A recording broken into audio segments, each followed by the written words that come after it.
In this video, we are going to go over the employee onboarding process from the new hire perspective. We're going to go into our candidate's email. So once they are set up in payroll and ADP, they'll be sent this auto-generated email. Basically gives them this personalized registration code. It says this code will expire on 7/30, so it only gives them a 15-day window to make sure that that is completed. And then it provides a few instructions, so you'll want to go to that link there, which just takes you to the ADP home login page. And it explains to go to the welcome page, select sign up to create an account, and enter the registration code above to continue. We're here at the ADP login. Click on sign up, enter the registration code, and next. So just first name, last name, and then the last four digits of their social, and continue. That takes us to this primary contact information. And then from there, it'll ask you to create your nationwide hotel management user ID and password. And then, of course, it wants them to accept the terms and conditions and create an account. Once they complete creating the account, they'll then be directed to this screen where it says your registration is complete. So from here, they can just go back to the ADP and log in. So once they log in, they will see across the top, welcome NHMC, you have important tasks that you need to complete as soon as possible. Click complete now to get started. This is essentially the onboarding dashboard. So we'll kind of walk through what you're going to see through this process. As you can see here, just a message from NHMC, our HR department. We're going to click get started. The next thing it's going to take you to is this welcome video. This is actually something we just recently had put together. It features our president and COO, Kevin Daly. Once they're done with that, you can just hit the down arrow. It basically allows them an opportunity to update some of their profile information here. And then now we're in the paperwork screen. So this is where the employee is going to be able to set up their direct deposit, emergency contacts, their tax withholding, W-2s, and the first part of their I-9, as well as review the company's policies. So the first thing we'll do is just jump into the Form I-9. So this is the first part of their I-9. And you can see here it gives them a time estimation to complete and kind of walks them through what they're going to need to do.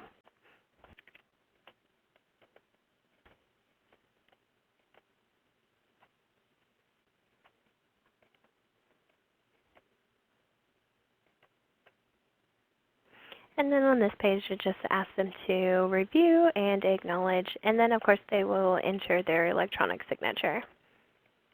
And then it verifies with the Form I-9. It says you've submitted Section 1 of your Form I-9. Your confirmation number is, and gives that information. And then once we're done, we can go ahead and hit back. And it's best practice to remind the new hire to bring two forms of identification on their first day. If they want clarifications on what qualifies, they can click right here to see a document list. You can see now that one changes with the green circle and the check mark, and we can continue to move on. We'll move on to the tax withholding. As you can see, I want to go back for just a moment because I want you to be able to see that the default on here is single and zero allowances. So if they don't go in here and update that, it will stay with the default.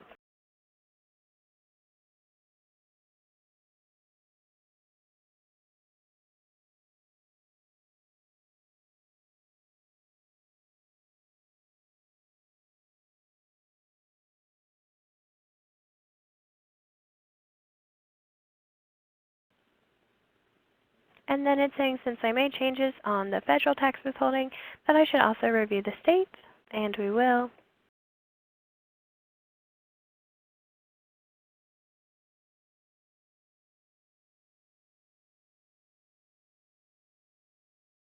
And those are done, so we can hit back. We'll move on to the company policies. See, there are several different ones. We can just come in here and hit view, and they would want to read through this full policy, and then they will check the box to say, I certify that I have read the policy, and hit accept. And then the system automatically updates to show that this policy has been acknowledged. And we'll go back because we have completed all the policies, and that one shows us the green check. Next, we'll go to payment options. This is the portion where they will choose to add their bank account information. Ask them to enter account number, then ask for the account type, And we'll change that to a checking account. And we're going to deposit everything in there. But as you can see, they can choose to do a certain percentage of their pay or deposit a specific dollar amount. And then the last step is to ask you to check your account information and agree to the terms and services. They can just click on this to open up and review those terms and services. But for now, we'll just move on. And then, of course, you have to validate down here that I've double-checked my account number and I agree to the terms and conditions. And add. And then it asks how it wants to send the security verification, and we'll just do email. So let us go back to our test email here. And we've got new account activity and submit the code. And we're good to go. Hit continue. Of course, this will always pop up. It says adding or changing account type, bank routing number, or bank account number requires a validation period with your banking institution. Allow up to 2 pay cycles for these changes to take effect. If they have any further questions on that, contacting HR directly is going to be your best route. Then we'll go over here to emergency contacts. Just simply ask the name, relationship, and contact information. And we're going to view the documents. And we're done. So we will just go ahead and move down here. This is going to talk a little bit about what we do. It talks about our people first is our core value.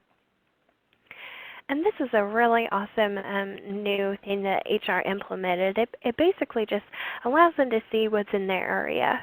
And then we'll go down and gives us a summary.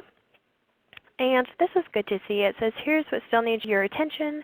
Paperwork items to complete our payment options. For now, we will go ahead and exit.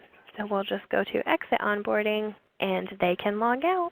And as you can see, this will continue to show here until they go in and complete that last action item, which for us was wanting to go back to do the direct deposit. We just skipped past that. But once they complete that, this will go away. And that's the employee onboarding process for a new hire's perspective.